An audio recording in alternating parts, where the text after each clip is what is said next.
Nós somos da igreja ou nós somos a igreja?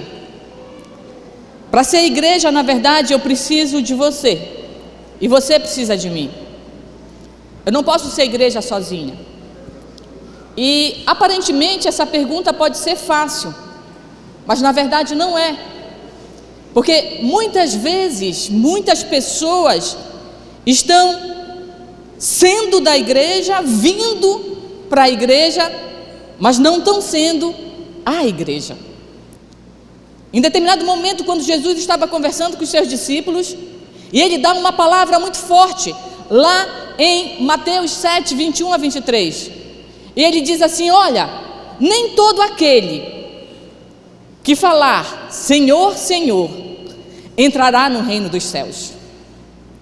E mesmo aqueles, ele diz, que chegarem até mim e disserem: mas Senhor, nós fizemos tanta coisa, nós profetizamos em teu nome, Senhor, olha, nós expulsamos demônios no teu nome, Senhor.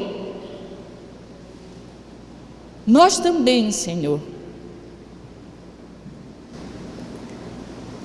Ele fala: realizamos muitos milagres em teu nome. Nossa, quanta coisa poderosa. Mas Jesus vira para os seus discípulos e diz que naquele dia ele falará para esses claramente: nunca os conheci. Porque na verdade, meus queridos, Jesus não está interessado no que nós fazemos. Jesus está interessado naquilo que nós somos. E nós precisamos ser igreja. Então a questão não está em eu estar na igreja, mas em eu ser a igreja. O fato de estarmos numa igreja, de frequentarmos uma igreja, não me faz a igreja, não me faz ser igreja. Porque a igreja de Cristo é o corpo de Cristo. E a gente precisa entender claramente essa analogia. É o corpo de Cristo. E o corpo tem uma cabeça. E é essa cabeça que domina todo o corpo. Então, para nós como igreja, sermos igrejas, nós individualmente precisamos estar pertencentes a esse corpo, alinhados a esse corpo, comprometidos com esse corpo, entrelaçados com esse corpo, dependentes um dos outros, agindo sinergicamente, como um corpo age, unânimes, dinamicamente vivos.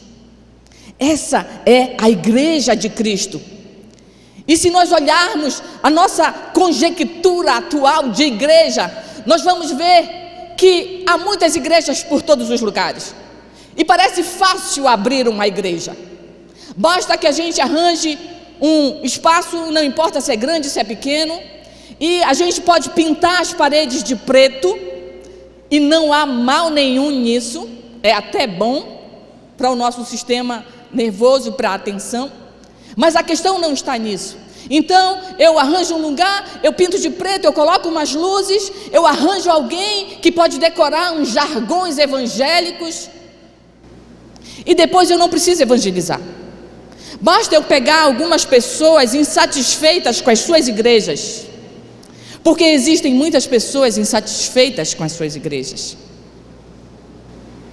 Basta que a sua vontade, a sua vida, as suas atitudes não sejam atendidas pela igreja.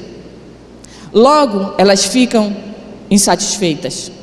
E aí, basta que eu arranje esse pacote e eu posso abrir uma igreja.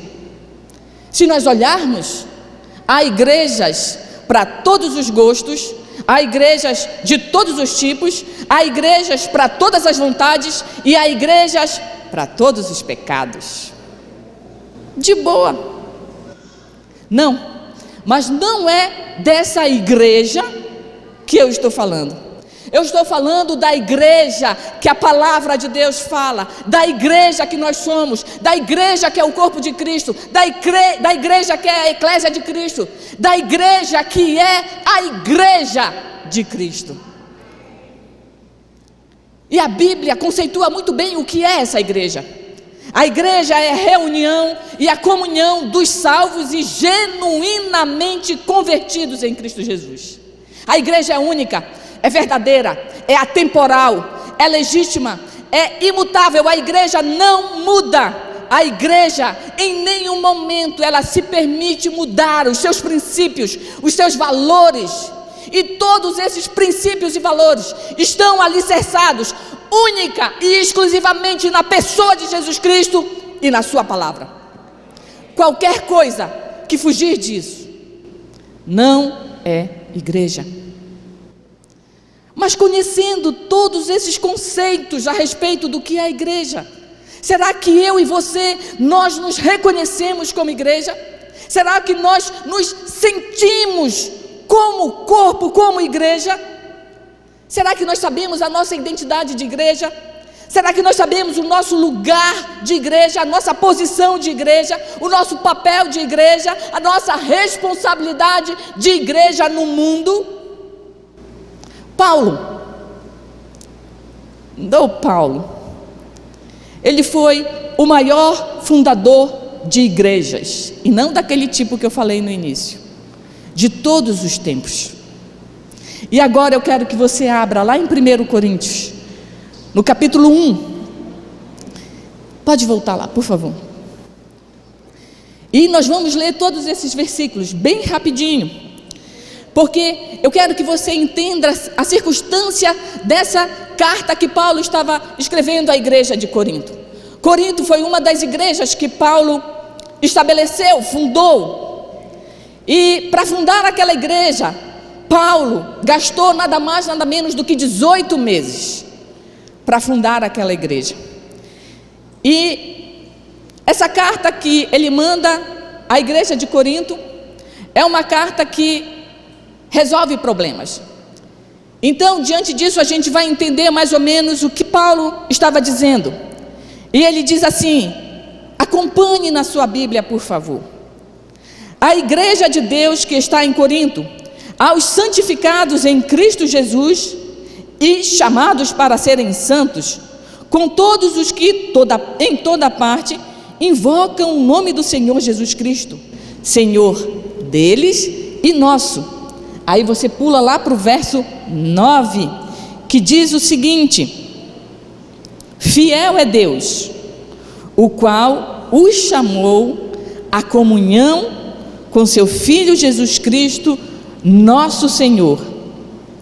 Irmãos, em nome do nosso Senhor Jesus Cristo, suplico a todos vocês que concordem uns com os outros no que falam, para que não haja divisões entre vocês, antes que todos estejam unidos num só pensamento e só parecer. E aí você pula lá para o versículo 20, que diz o seguinte: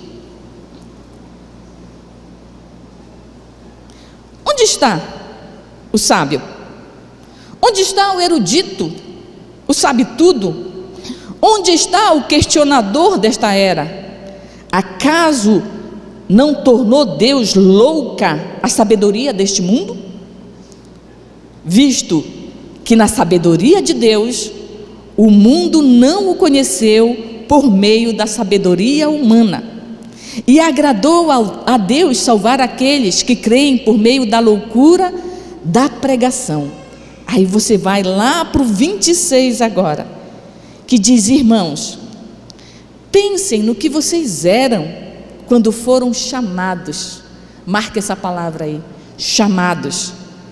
Poucos de vocês eram sábios segundo os padrões humanos, poucos eram poderosos, poucos eram de nobre nascimento. Aí você vai lá para o versículo 26.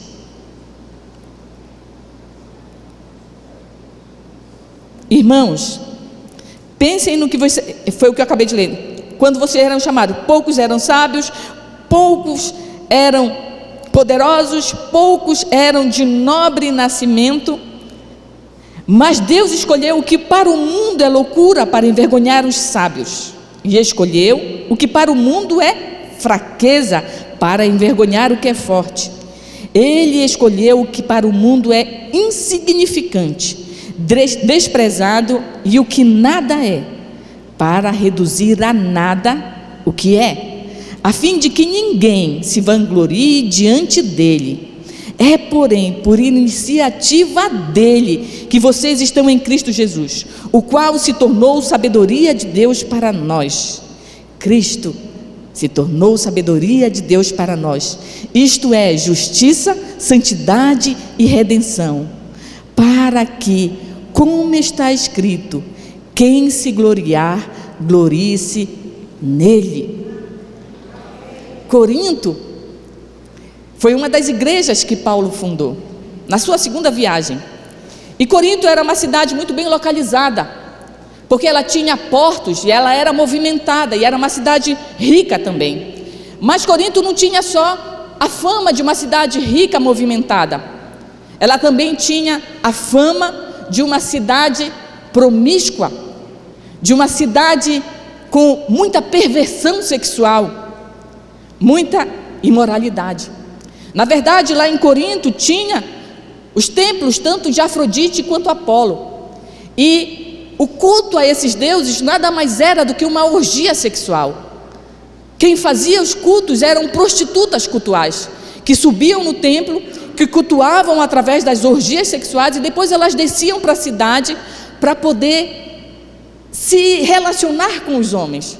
Então a cidade de Corinto também era conhecida de uma maneira ruim.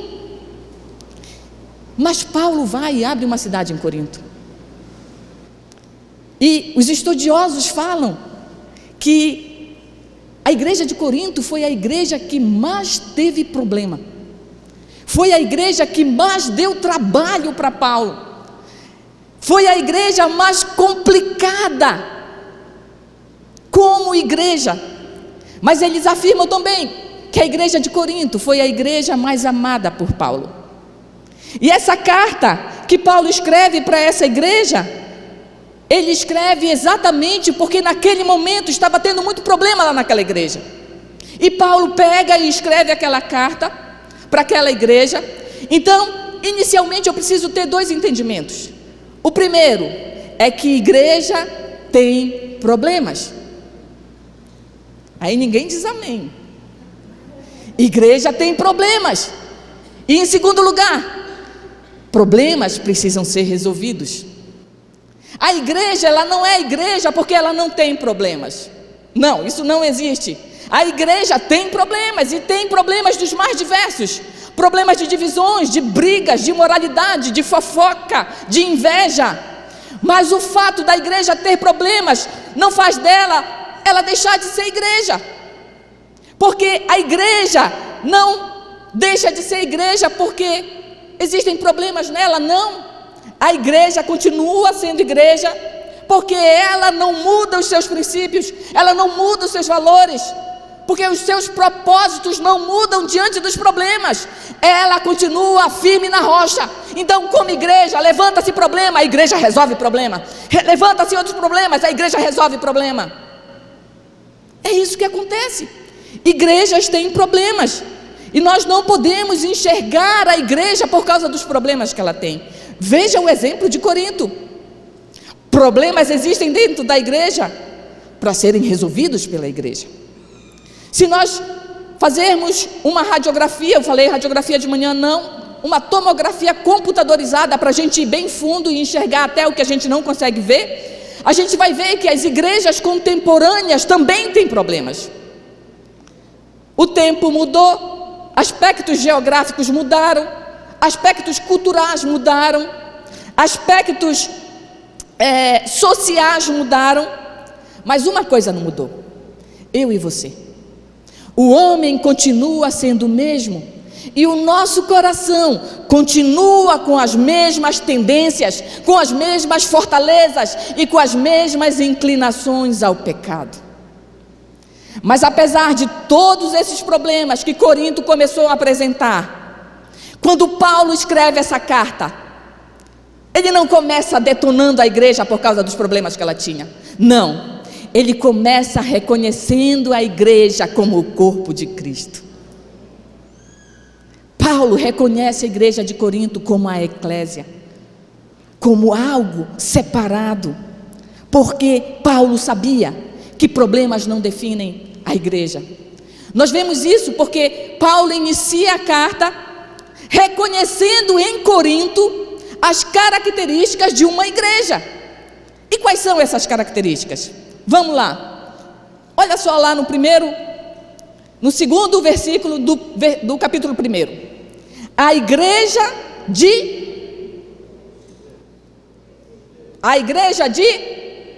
Deus.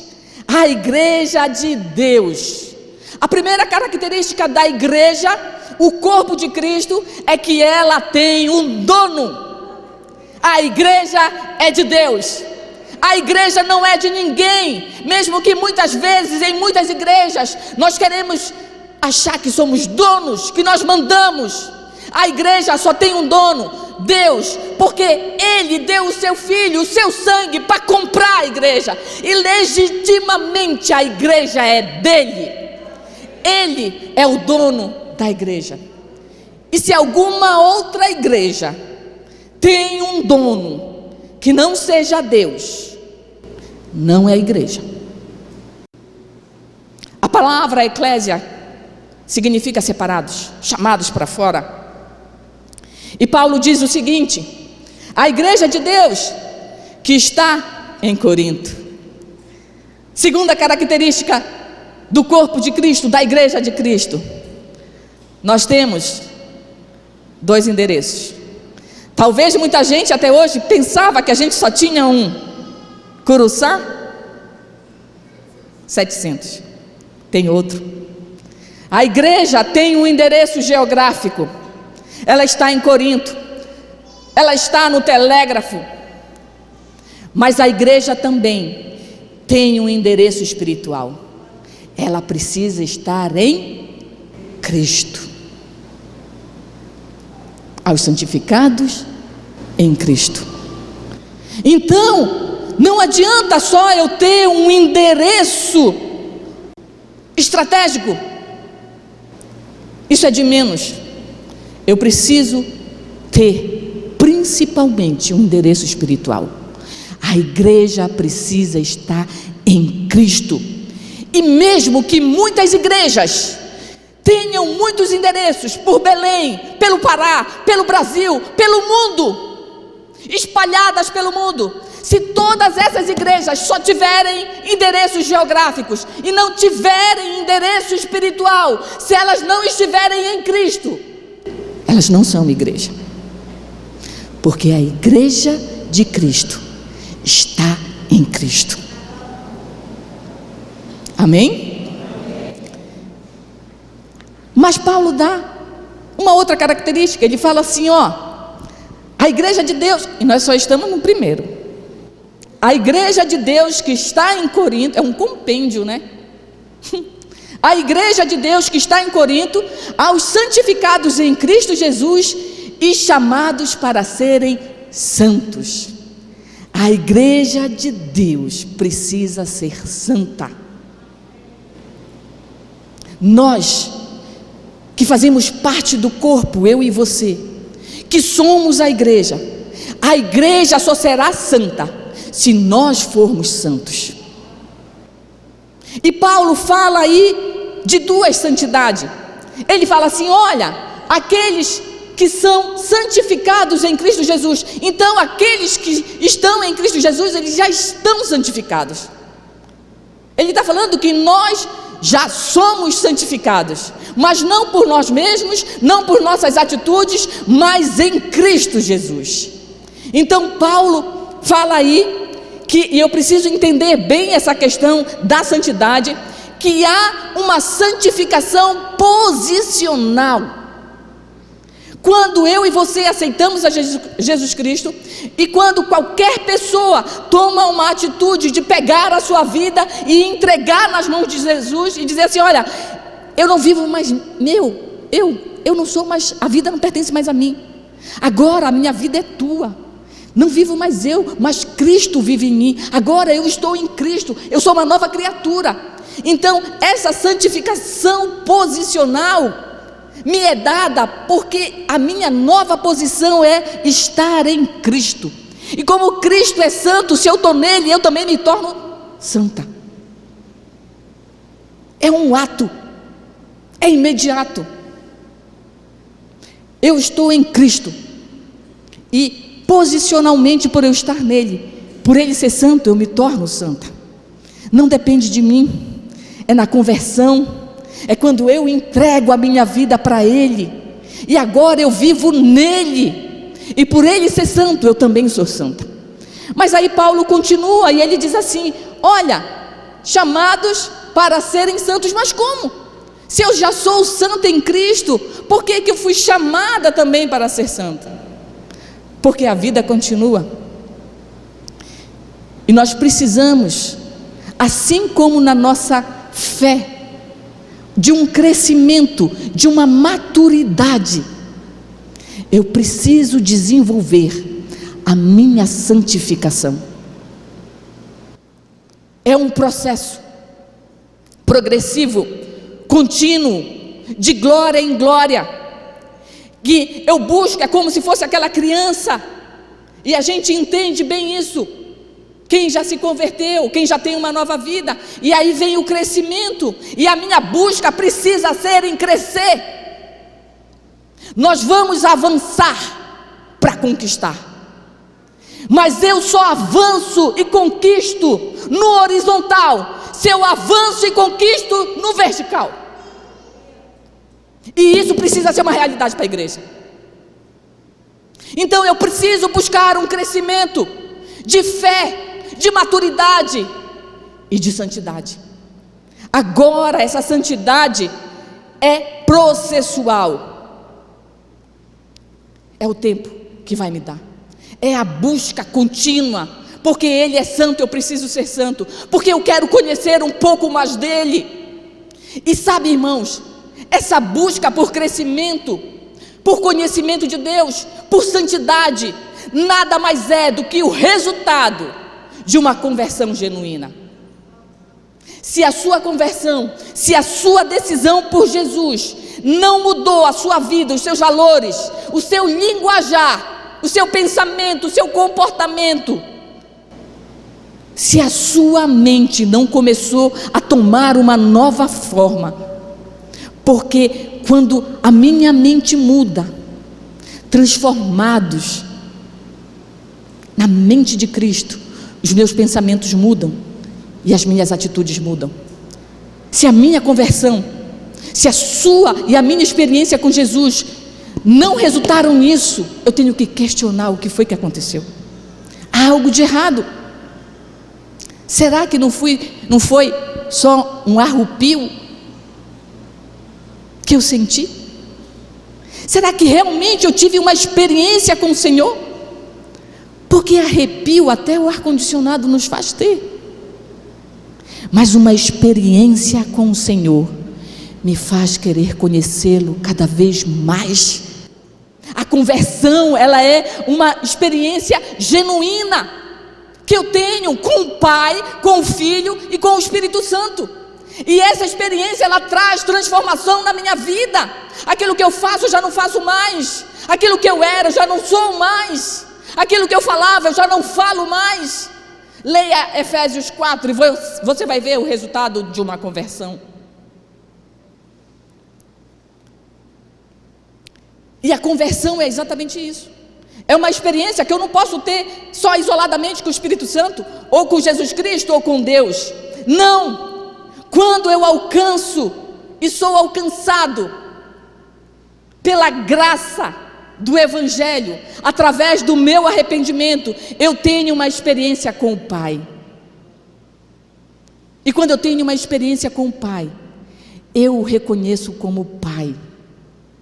E Ele me reconhece como filho.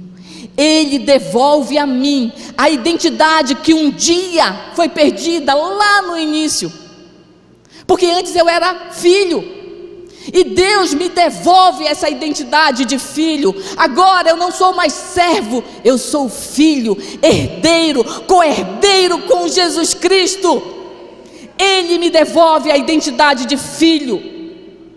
Quando eu sou alcançado pelo Evangelho da graça através do arrependimento, eu tenho uma experiência com Jesus Cristo, o Filho,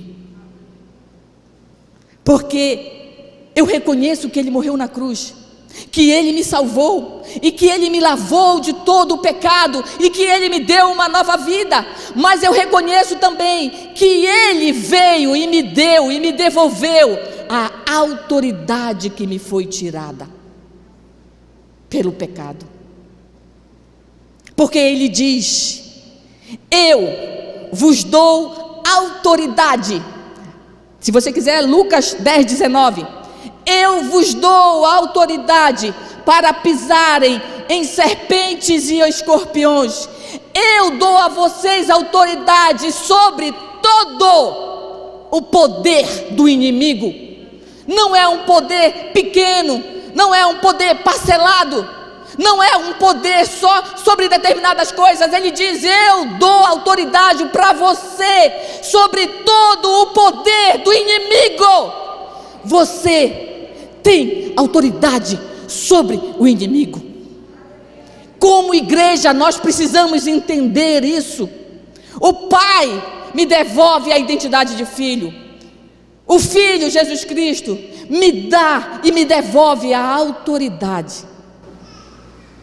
Mas, e o Espírito Santo? Eu tenho uma experiência com o Espírito Santo também? Sim. Quando eu sou alcançado pelo Evangelho da graça, através do arrependimento, eu sou cheio de poder do Espírito Santo de Deus. Quando Jesus deu autoridade aos seus discípulos, Ele poderia ter dado poder, mas Ele não fez. E depois Ele disse: olha, mas virá um depois de mim. Eu já conversei com o Pai, e Ele, o Espírito da verdade, guiará vocês.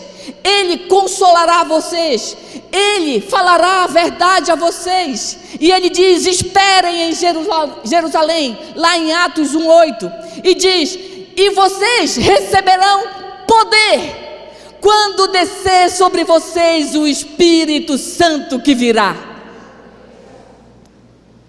É o Espírito Santo de Deus que, quando nos enche, nos preenche e abunda na nossa vida, é Ele que nos enche de poder. Então, é isso que o Evangelho faz em nós. Ele nos restaura a identidade, Ele nos dá autoridade e Ele nos enche de poder. Uma revelação real do Pai me restaura a minha identidade. Uma compreensão verdadeira do Filho me devolve a autoridade. E uma experiência de ser cheio do Espírito Santo me dá poder. E aí eu vou saber quem eu sou filho, herdeiro, co-herdeiro. Eu vou saber o que eu posso: pisar serpentes e escorpiões. Eu posso contra o poder do inimigo. E eu vou saber o que eu tenho. Eu tenho o poder do Espírito Santo. Aleluia! E isso nada mais é do que o resultado de uma experiência com o Senhor Jesus Cristo. Uma experiência de conversão. Talvez você já sentiu isso. Muitos de nós já sentimos isso.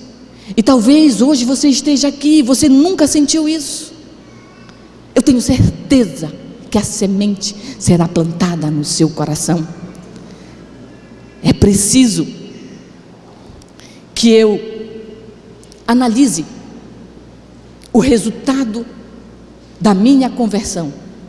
Não importa se eu me converti há 10 anos, há 20 anos, há 5 meses. Será que eu estou nessa busca em crescer, em amadurecer, em buscar a santidade continuamente? Será que eu estou vivendo realmente o que é ser igreja? Ou será que há muito tempo eu só estou frequentando a igreja?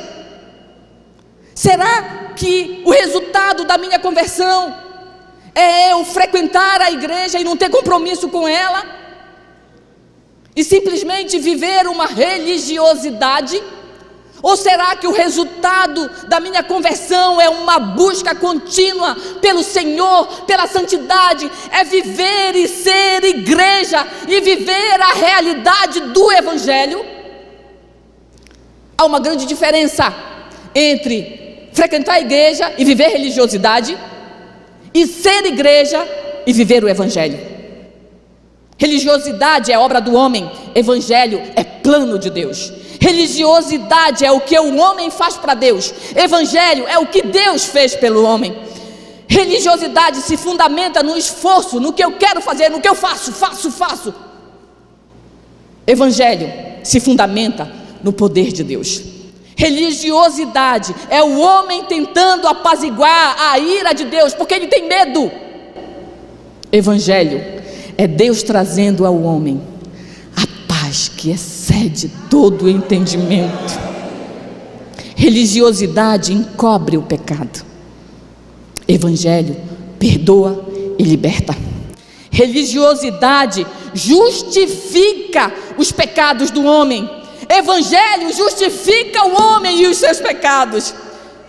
Religiosidade é o homem tentando subir uma escada pelos seus esforços, a fim de alcançar, através das suas obras, das suas ações, Jesus Cristo. Evangelho é Deus descendo a escada, através da encarnação de Jesus Cristo, para vir ao encontro do homem. Religiosidade tem pontos bons. Tem bons pontos. Evangelho tem boas novas. Religiosidade pode te fazer uma pessoa melhor. O Evangelho te transforma. E para finalizar esse ponto, religiosidade te mostra religiões. O Evangelho só te mostra Jesus, não tem outro. E aí Paulo dá uma quarta característica da igreja: não deixa a santidade ficar em vão.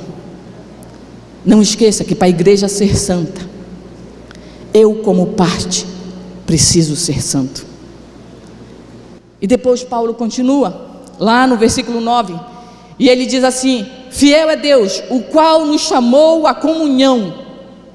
A igreja de Cristo também tem como característica a comunhão. E Paulo, ele ressalta isso na igreja de Corinto, porque eles tinham problema de comunhão. Na verdade, isso não é um fato distante para nós, é atual também. Nós também temos problemas de comunhão. Quantos de nós já vimos igrejas se dividindo, e depois da divisão eles se dividem de novo, porque eles não leram Coríntios? Eles precisavam ler. Sabe por quê? Porque pessoas querem permanecer na igreja para satisfazer as suas vontades, para entender a coisa como elas acham que tem que entender, e não é assim. Pessoas, para fazer parte da igreja, precisam ser corpo, é aquilo que o pastor Milton tanto fala. Precisam pertencer, precisam ter um compromisso, não somente com o corpo, mas com o cabeça. Precisam ter fidelidade com a palavra, precisam de irmandade, precisam de aliança uns com os outros, e precisam de responsabilidade, porque quando eu sou igreja, eu sou responsável em ser igreja, e eu preciso ter comunhão uns com os outros. Mas é tão difícil. Lá na igreja de Corinto também era muito difícil. E Paulo está dizendo lá no versículo 10, pode colocar, porque o povo estava movido por muita coisa, muitas conversas, muitas divisões. E Paulo diz assim: irmãos, em nome do Senhor Jesus, por favor, estou pedindo, suplicando a vocês, concordem uns com os outros no que vocês falam, para que não haja divisões entre vocês, e sim que vocês estejam num só pensamento e num só parecer. Paulo ressalta o quão absurdo é nós estarmos em divisões como igreja, divisões de pensamentos, de ideias. Como pessoas, nós vamos discordar muitas vezes, mas como igreja, nós precisamos ter um só pensamento. Sabe por quê? Porque nós somos corpo, o corpo não decide nada, o corpo só obedece aquilo que a cabeça manda, e nós não somos cabeça, nós somos corpo. O cabeça é Cristo, e é Ele que manda, então eu não tenho que ficar pensando se eu vou obedecer ou não. A igreja obedece. Sabe, e lá na igreja de Corinto, as pessoas lá em Corinto tinham os costumes de irem para as praças, e era uma igreja, um local muito intelectual, onde os grandes filósofos iam para a praça colocar as suas locubrações, vamos colocar assim, os seus pensamentos, as suas ideologias, e aí o povo querendo conhecimento. Por isso que Paulo fala sobre o conhecimento, porque o povo ia atrás de conhecimento, e eles ouviam aqueles filósofos, e com certeza muitos de nós já ouvimos na universidade, ou vamos ouvir, porque até hoje eles são ressaltados nas universidades, e eles ouviam, e eles criavam, e eles construíam ideologias também, e eles diziam, eu concordo com esse, e outros diziam, não, eu concordo com esse, e essa era uma cultura no povo de Corinto. Só que o povo pegou essa cultura e trouxe para dentro da igreja, e eles começaram a criar divisões. Eles diziam, não, eu acho que Paulo é melhor, eu acho que Pedro é melhor, não, Apolo fala muito melhor. Tinha até aqueles que se diziam de Cristo, esses eram os mais poderosos, mais intelectuais, inclusive eles não queriam ouvir ninguém, porque eles tinham uma ligação direta com Cristo. Então eles não precisavam de líderes, eles não precisavam ouvir alguém chamar a atenção deles, eles sabiam muito bem o que eles estavam fazendo, porque eles tinham conhecimento.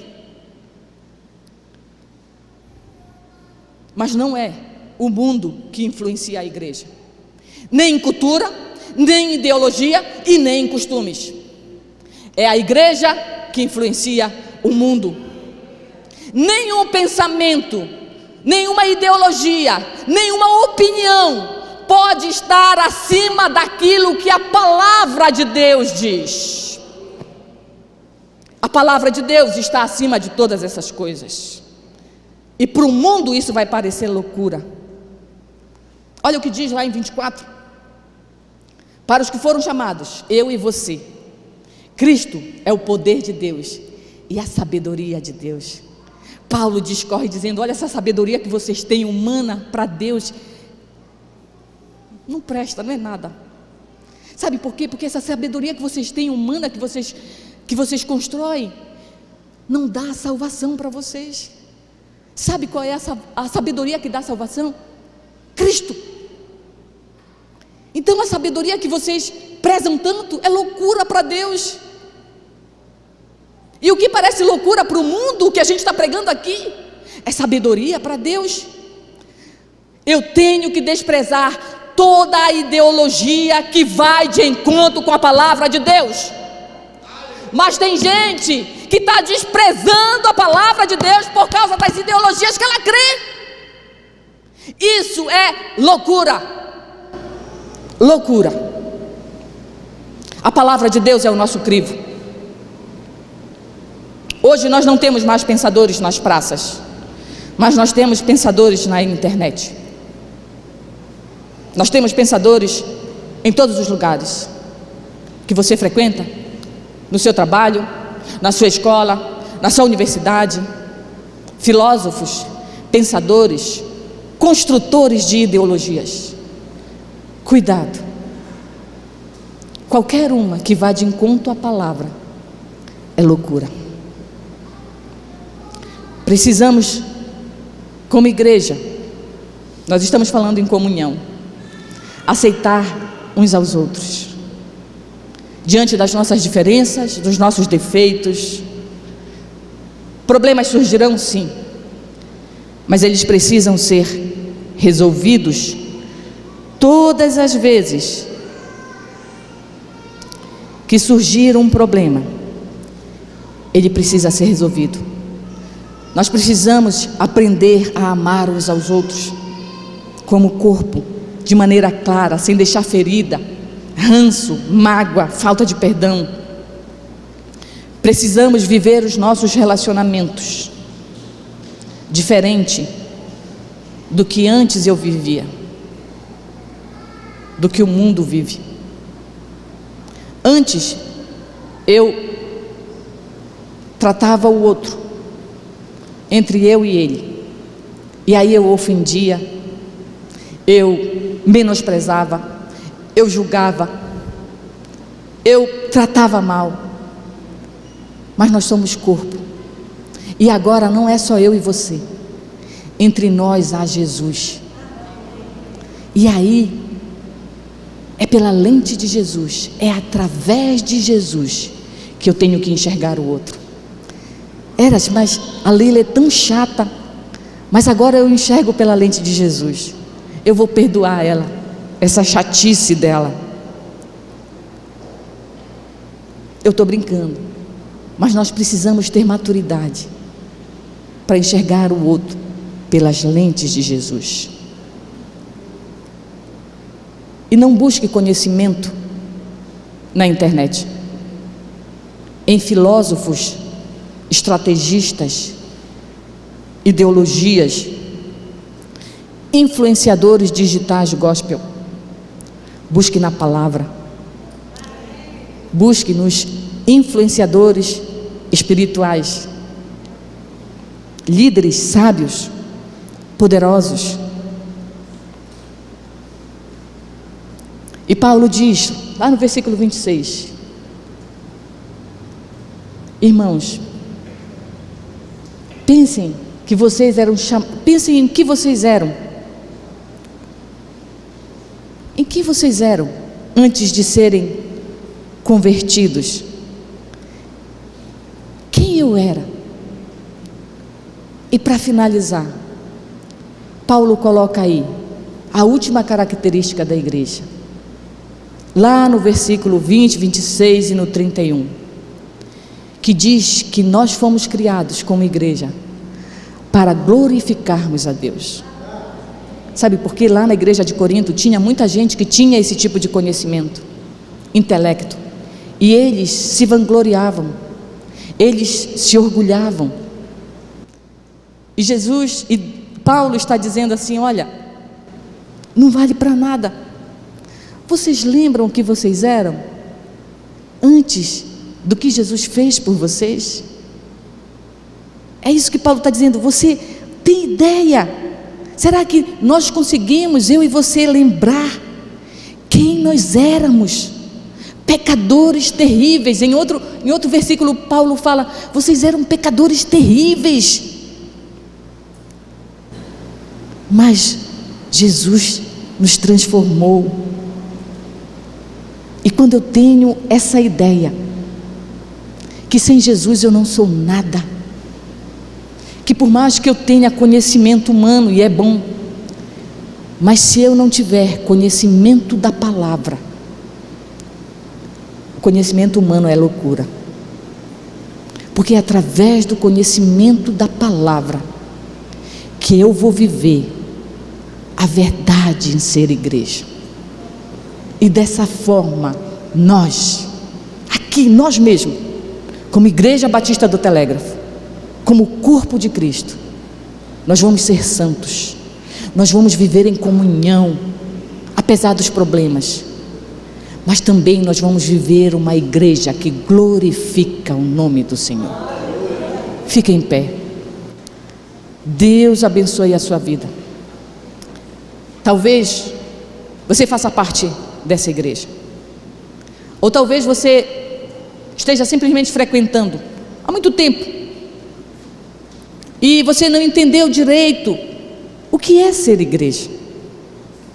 Durante muitos anos, muito tempo, você simplesmente frequentou, mas hoje é o tempo de você se transformar e ser igreja. Deus está falando ao nosso coração, não simplesmente individualmente, mas lembre que eu e você somos a igreja. Então, a partir do momento que Deus trabalha na minha vida, e que eu permita que Ele trabalhe, automaticamente Deus estará trabalhando na igreja. Amém.